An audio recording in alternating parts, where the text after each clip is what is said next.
Welcome to the panel discussion of the Dravidian Professions Forum. Today we have the most sensitive topic of the day, the Afghan issue titled Afghan under Taliban, Humanitarian, Geopolitical and Strategic Challenges. Kabuliwala is a famous and touching word in India.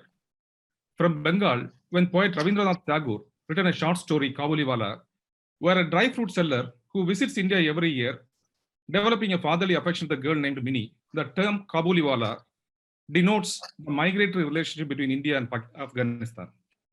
Many movies were shot in different languages, in Bengali, in Hindi, and even in Malayalam from the south, with touching effect on the people of Afghanistan. However, the sad side is that Kabuliwalas are in trouble for more than 4 decades, in one form or the other.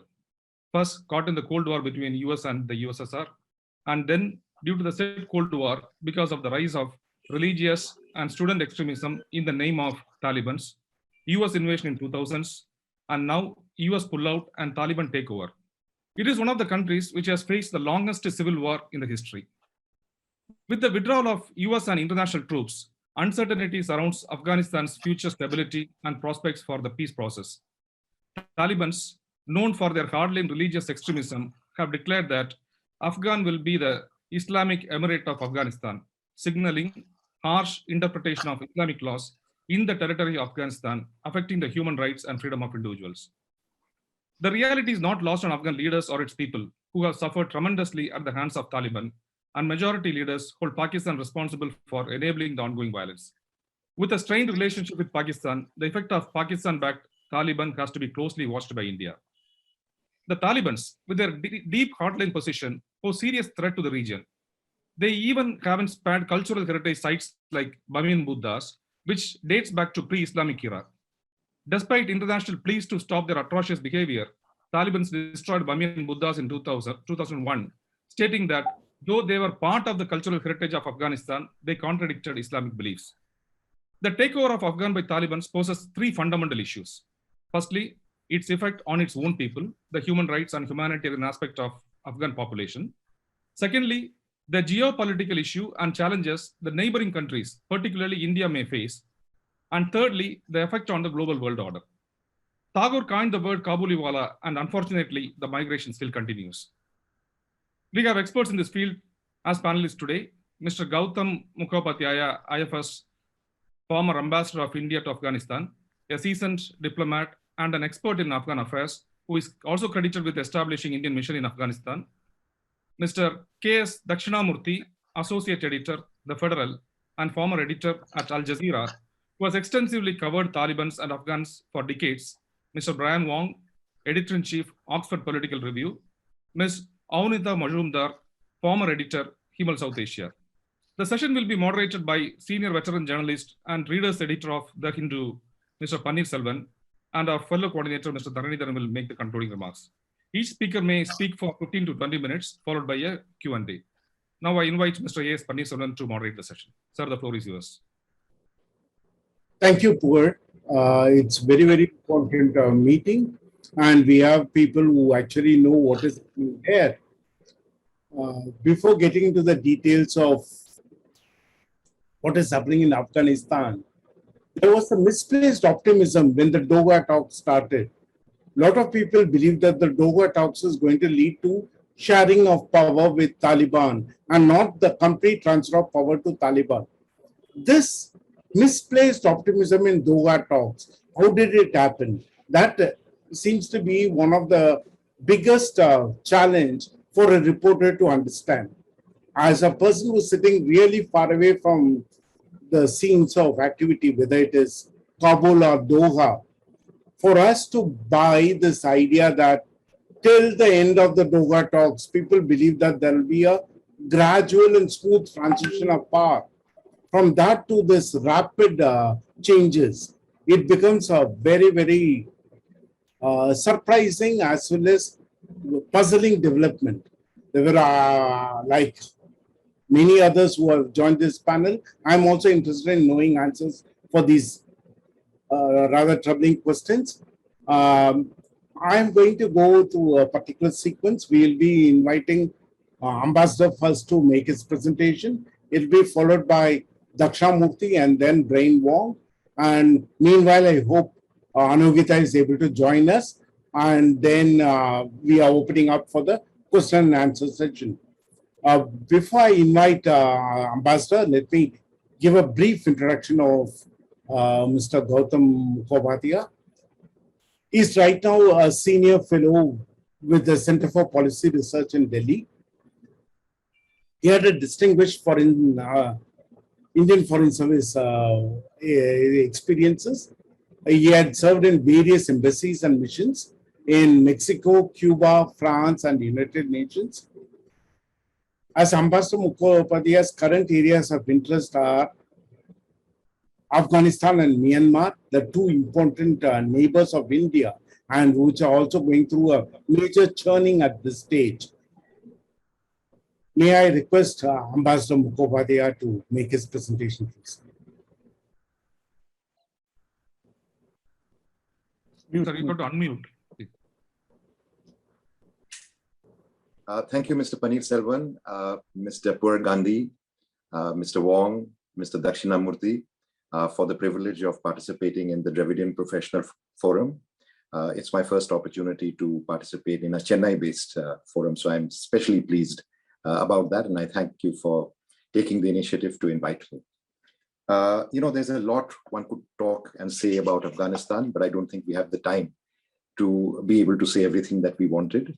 So I'm not going to talk today about why the United States failed, because partly, but we can come to it in the Q&A. I'm also not going to say what happened. Why did the Afghan Defense Forces and the Afghan government collapse? I treated that in some degree in an article in the Indian Express on August 16. So if anyone is interested, please look that up. I'm also not going to really go deep into what were the US motives. Why did they withdraw so suddenly? What was their game plan? What did they expect? Because I think you're seeing that play out. But once again, this was covered in my August 16 article. I will try to take and there are factual issues and there are analytical issues. So I'm actually trying to, what I will do in this few minutes that I have is I will look at the situation as it is now, what we are faced with, and what could happen. It's a little speculative, but what could happen in future, and also try to cover the phenomenon of the Taliban in the process. So as you know, since particularly Mr. Gandhi, you started about Mr. Paneerselvan, you started about Doha talks. Let me begin from there. When the Americans reached out directly behind the backs of the Afghan government to the Taliban with the help of Pakistan, it was already clear that they were preparing themselves for a Taliban future. And I would say perhaps they even wanted a Taliban future. They reached out through their then Deputy Secretary of State to the Taliban first, and then appointed Mr. Khalilzad as the special envoy. Mr. Khalilzad started off the negotiations with 4 pillars. One was US withdrawal, the second one was counterterrorism guarantees by the Taliban, the third was a political settlement, and the fourth was a ceasefire. The next step in the betrayal of the peace process and the betrayal of the Afghans took place when they actually signed the deal. Actually, even before that, Khalilzad worked very hard to undermine and subvert the September 2019 election and install what he called a transitional government, like we are talking again now, in place in Afghanistan without an election, simply literally appointed by the United States, Pakistan, and whoever else within the Afghan political constellation. When that failed, because they went through with the election, you ended up with a fractured verdict, a contested election that already discredited the government a great deal. So, you already weakened the government a great deal. And the entire negotiations were being conducted with the Taliban, and behind the back of the government, you de-legitimize the Afghan government and you legitimize the Taliban in the process. The next step was February 29, 2020, when they signed the deal, the US-Taliban deal.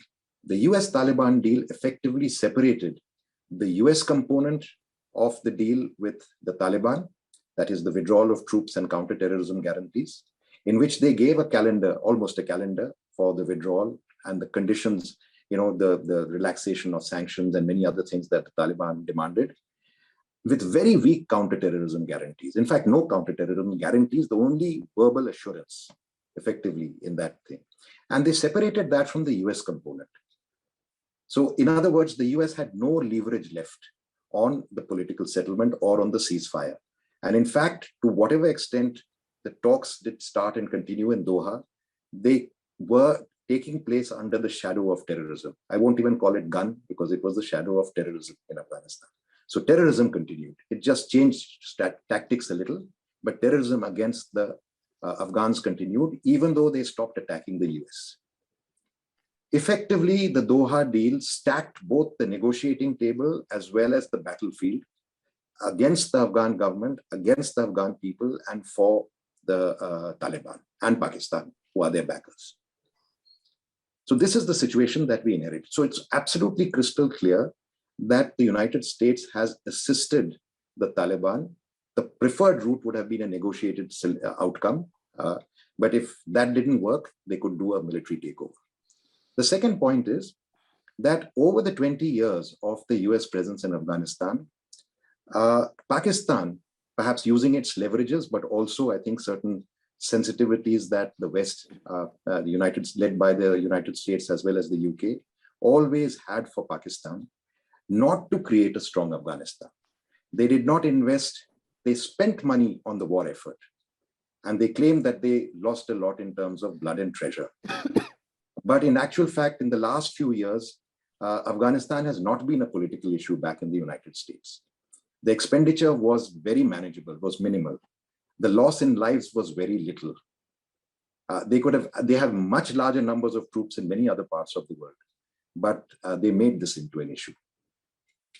So, you had a situation in which the US had more or less decided that we are going to leave and we are going to abandon Afghanistan to its fate. That is the political reality within which we are functioning, and they worked this deal out through Pakistan. The mediators in this entire conversation, hello, Anahita, very nice to see you. The mediators in this conversation were Pakistan. So they ensured that the Afghan state remained weak.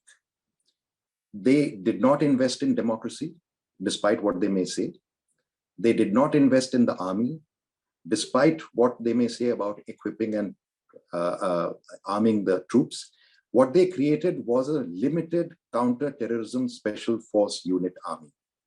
They did not create an Afghan national army. They did not provide them the normal attributes and apparatus of an army, like mobility, like armor, like artillery, border management, engineering, maintenance,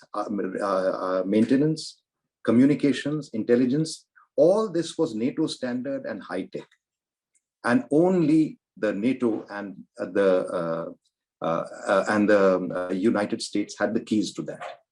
So this was backed up by an army of maintenance contractors. A lot of this money that was spent went to contractors, and it went to a gravy train of Afghan middlemen. They did not invest in the economy. They knew that they were sitting on 3 trillion worth of mineral wealth. They did not invest in one mine. They did not invest in the economy in the sense that they did not invest in the real economy of the people, their industry, their economy, their agriculture. They did not create markets for them. The biggest market for Afghanistan's products are India. They did not push the Afghan-Pakistan transit trade agreement through India. Even that single thing, if they had invested in the mineral sector, they would have created the revenue for the Afghan government by which they could stand on their own feet. If they had invested in the trade sector and opened up the Indian market and other markets as well, even their own allies markets, then they would have generated an economy that was based on the real economy of the people, which is based on economy and basically rural sector. You would have had an industry. They didn't do any of this. So effectively, they systematically left a state that was dependent on Pakistan, and that was only held up by the presence of Afghan troops and US troops. And the day, even before the day that they pulled out, the beginning of the final pullout. Actually, the final pullout was supposed to begin on May 1. By towards the end of April, the Taliban had already launched their offensive. They had the battle plan, they had the tactics, they had the strategy, they had the Taliban embedded. People think 60,000 Taliban overcame 300 to 350,000 Afghan National Army troops. That's not true. Afghan National Army troops for practical fighting purposes were probably not more than 40 to 50,000. Mainly those special forces units. Some corps, yes, like the Helmand Corps, Maiwand Corps did fight. And some other units also did fight. But that was more because of individual sort of bravery. They were poorly supplied. They were poorly equipped. They did not invest in logistics. They were not able to get ammunition and supplies to their posts and outposts.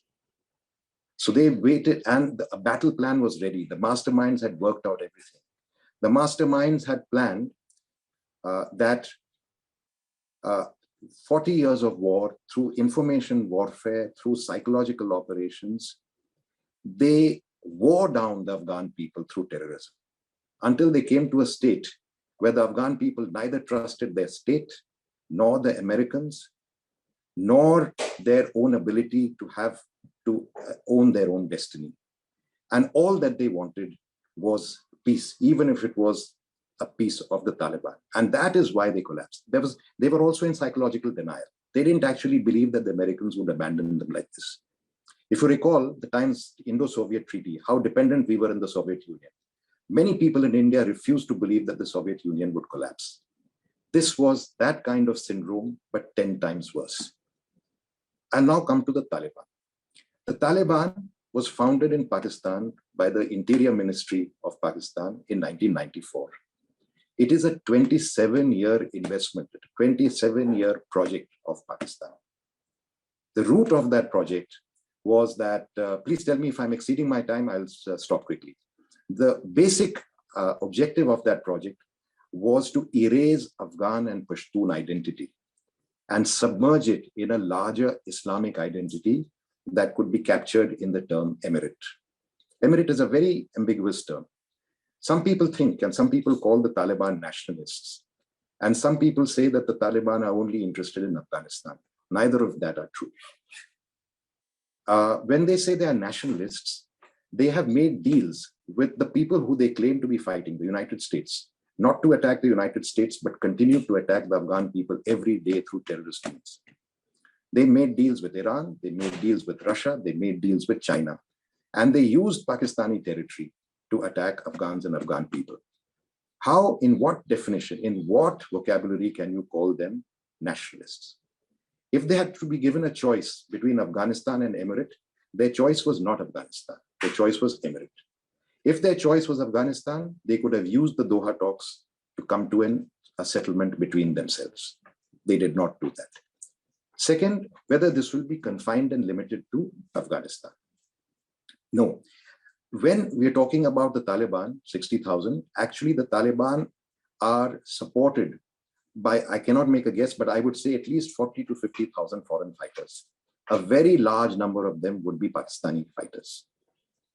And all these tanzeems, all these various outfits, Central Asian outfits, anti-Shia outfits, anti-Indian outfits, extremist outfits of every color, IMU, Hizb ut-Tahrir, possibly even elements of the ISIS, Al-Qaeda, definitely, Al-Qaeda and the Indian subcontinent, definitely. All these are engaged, are part of this battle plan. Even ETIM was involved in the battle in northern Afghanistan. Now I ask you, if they have been your comrades and partners through 27 years of struggle against initially the Afghan Mujahideen and then the Afghan government and the US, is it possible that overnight you are going to cut off those links, separate them entirely, abandon them, and limit this problem to Afghanistan only? And if that was so, then why have the name Emirate? Because Emirate is an ambiguous term. It automatically means that you're speaking in the larger Islamic Ummah. So this has been a very carefully constructed, masterminded and executed plan of the Pakistani army over the last 27 years. And they waited for the day that the Americans were about to leave to launch that operation, and successfully launched it within a few days. Even during that phase, there were all kinds of deception. People ask whether the Taliban have changed. I say they have changed in 3 ways. One is they have learned to use international diplomacy. They've learned to use international media, much more media savvy communications. And the third thing is, whereas they were simple and simplistic in the past, now they have become more, they've used deception as a tactic at every step, including deceiving the Americans into believe that they would not occupy Kabul before they left. So deception is very much part of their tactic and strategy. So now we have a situation where we are looking at, I'll come to the question of what we should do with the Taliban data in the Q&A because I'm running out of time. But I'll just take one point at this point. Right now, Pakistan is trying to cobble together what they call an inclusive government. This inclusive government, if they really wanted it, could have been done in Doha. It was not done in Doha. It was done, now they are talking about it after they have taken over the whole country minus one province. And there is a resistance. Please don't forget, there is a resistance, there will be a resistance. Because the Afghan people do not support the Taliban. The Taliban have an Afghan face, a Muslim character, but they are really a brainwashed Pakistani mind and Pakistani hands. So what they're going to do is they're going to cobble together a fig leaf of an inclusive government in which they will include a few ethnic leaders. But those ethnic leaders will have no power. They will not be able to deliver to their people. And their plan would be then use this. This would be the third betrayal. The first betrayal is the US and Western betrayal. The second betrayal is the betrayal by the Afghan government itself. Even during the occupation, the invasion as it took place, they were sending out signals saying that they're about to come to an arrangement.